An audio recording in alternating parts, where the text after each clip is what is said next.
Billy Weaver had travelled down from London on the slow afternoon train with a change at Swindon on the way, and by the time he got to Bath it was about 9 o'clock in the evening, and the moon was coming up out of the clear starry sky over the houses opposite the station entrance. But the air was deadly cold, and the wind was like a flat blade of ice on his cheeks. "Excuse me," he said, "but is there a fairly cheap hotel not too far away from here?" "Try the Bell and Dragon," the porter answered, pointing down the road. "They might take you in. It's about a quarter of a mile along on the other side." Billy thanked him and picked up his suitcase and set out to walk the quarter mile to the Bell and Dragon. He had never been to Bath before, and he didn't know anyone who lived there, but Mr. Greenslade at the head office in London told him it was a splendid city. Billy was 17 years old. He was wearing a new navy blue overcoat, a brown Trilby hat, and a new brown suit, and he was feeling fine. He walked briskly down the street. He was trying to do everything briskly these days.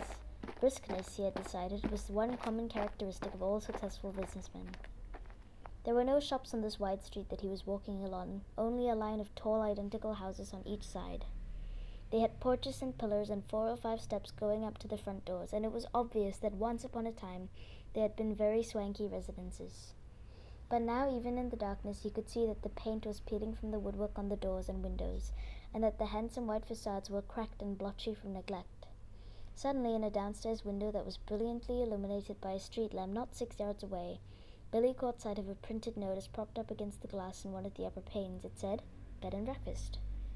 There was a tall vase of yellow chrysanthemums, beautiful, standing just under the notice. He stopped walking. He moved a bit closer. Green curtains were hanging down on either side of the window, and the chrysanthemums looked wonderful beside them. He went right up and peered through the glass into the room, and the first thing he saw was a bright fire burning in the hearth.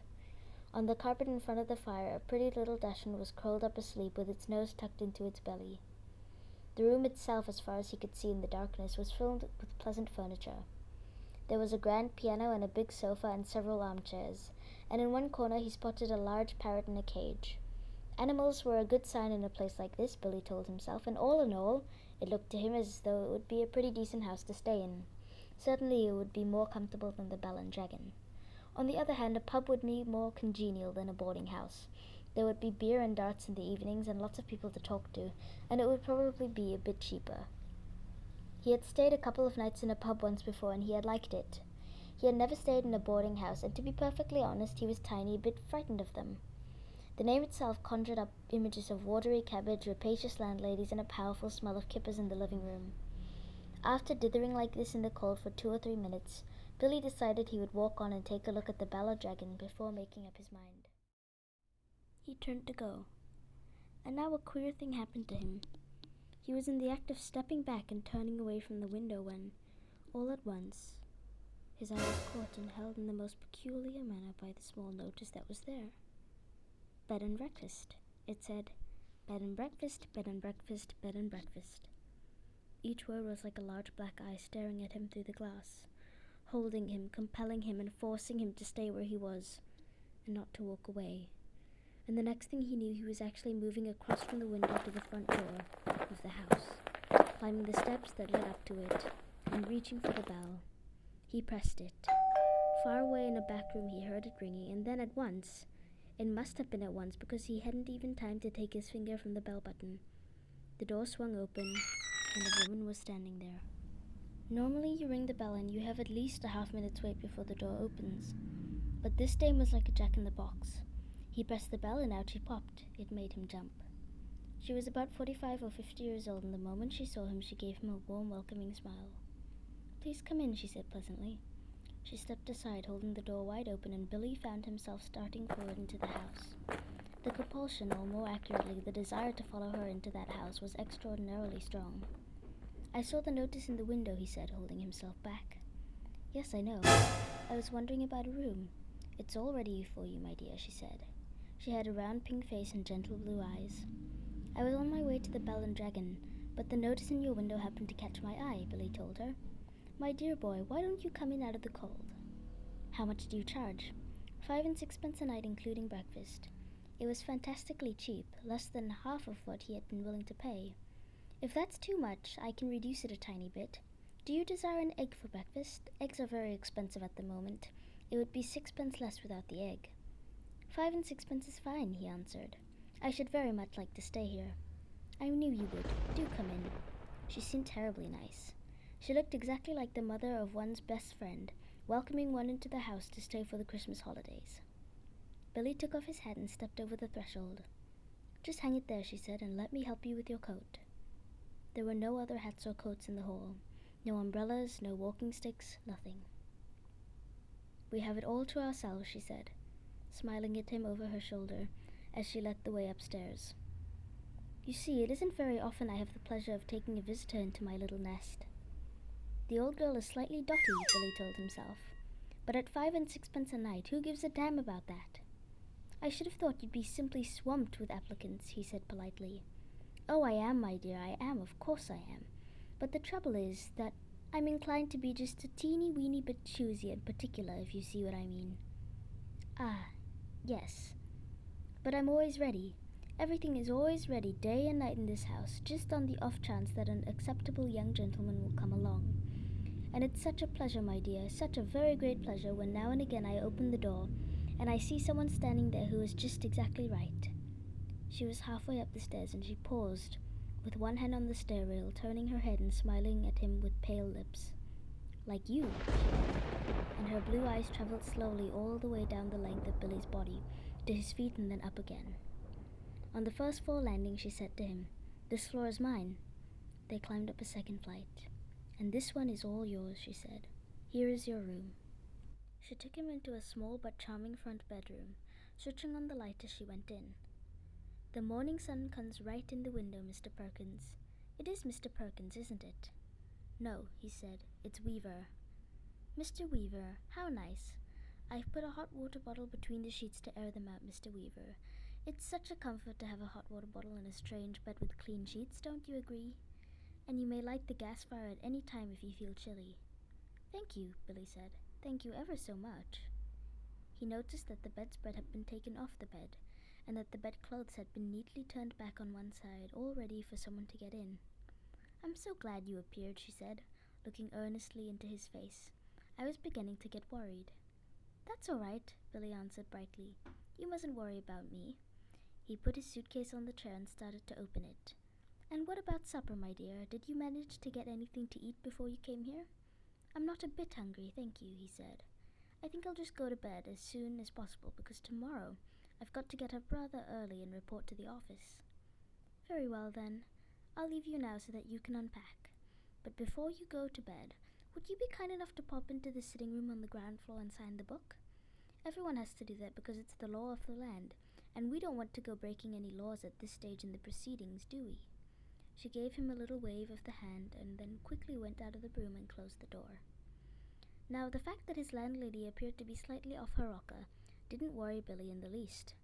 After all, she was not only harmless, there was no question about that, but she was also quite obviously a kind and generous soul. He guessed that she had probably lost a son in the war or something like that, and had never gotten over it.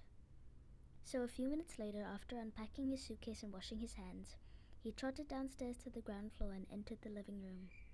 The landlady wasn't there, but the fire was glowing in the hearth and the little dachshund was still sleeping in front of it. The room was wonderfully warm and cozy. "I'm a lucky fellow," he thought, rubbing his hands. "This is a bit of all right." He found the guest book lying open on the piano, so he took out his pen and wrote down his name and address. There were only 2 other entries above his on the page, and as one always does with guest books, he started to read them. One was a Christopher Mulholland from Cardiff. The other was Gregory Temple from Bristol. "That's funny," he thought suddenly. "Christopher Mulholland. It rings a bell. Now where on earth had he heard that rather unusual name before? Was he a boy at school? No. Was it one of his sister's numerous young men, perhaps, or a friend of his father's? No, it wasn't any of those." He glanced down again at the book. "Christopher Mulholland, 231 Cathedral Road, Cardiff. Gregory Temple, 27 Sycamore Drive, Bristol." As a matter of fact, now he came to think of it, he wasn't at all sure that the second name didn't have almost as much of a familiar ring to it as the first. "Gregory Temple," he said aloud, searching his memory. "Christopher Mulholland?" "Such charming boys," a voice behind him answered, and he turned and saw his landlady sailing into the room with a large silver tea tray in her hands. "They sound somehow familiar," Billy said. "They do? How interesting. I'm almost positive I've heard those names before somewhere. How queer is that? Maybe it was in the newspapers. They weren't famous in anywhere, were they? I mean, famous cricketers or footballers or something like that. Famous?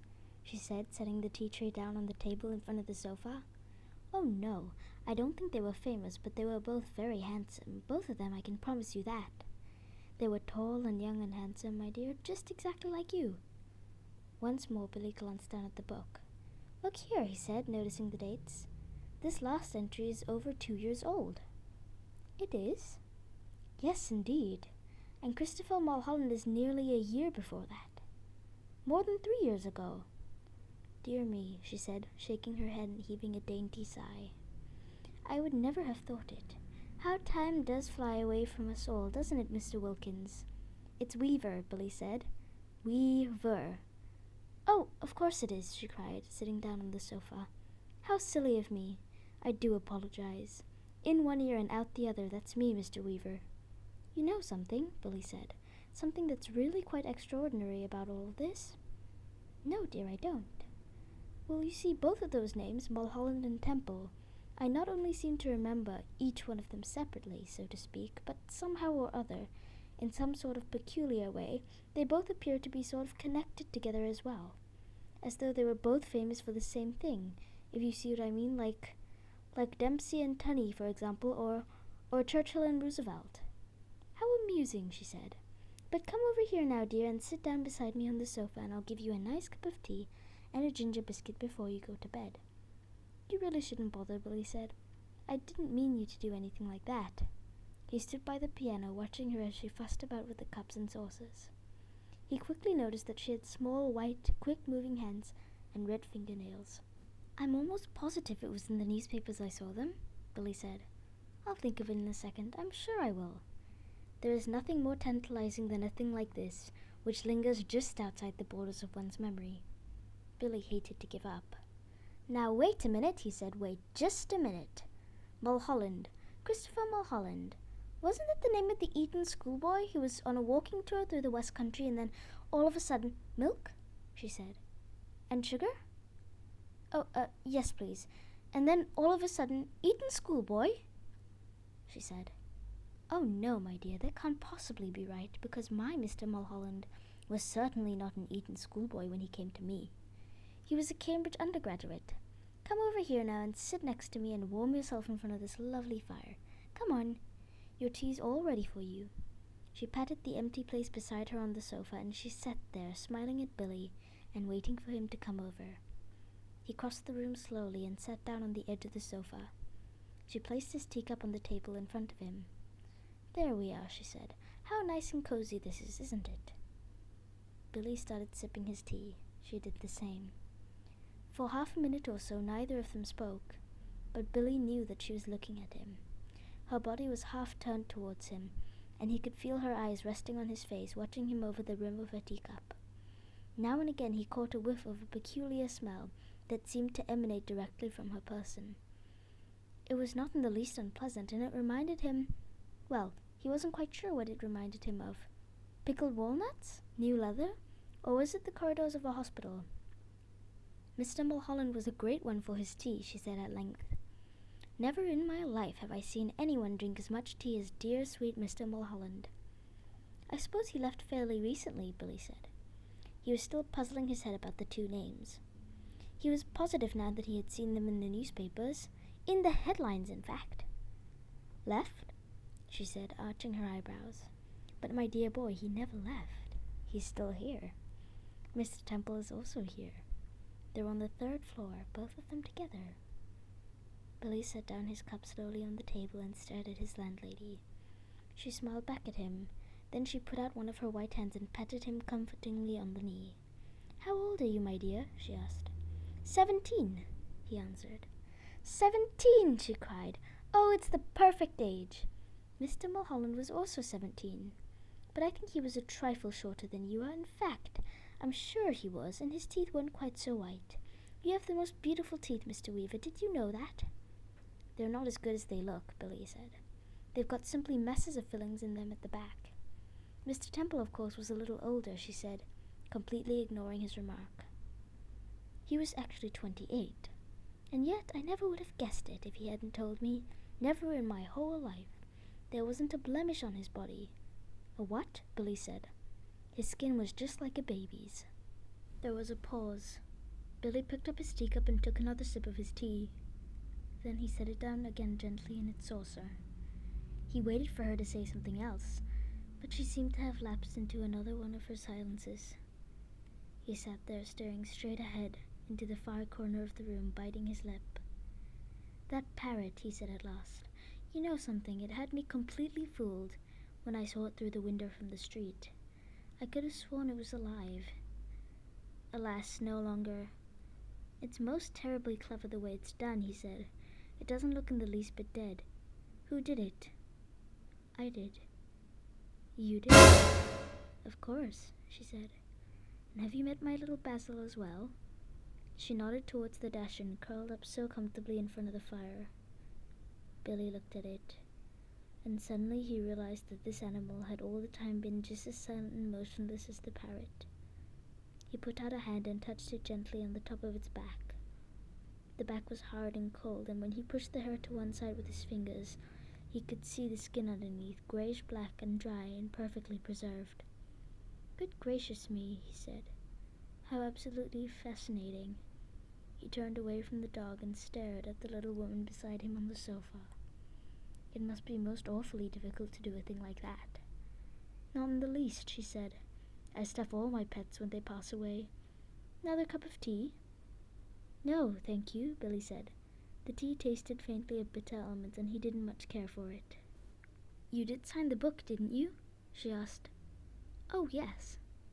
That's good, because later on, if I happen to forget what you were called, then I can always come down here and look it up. I still do that almost every day with Mr. Mulholland and Mr. Temple, Billy said. Gregory Temple. Pardon my asking, but haven't there been any other guests here except them in the last 2 or 3 years?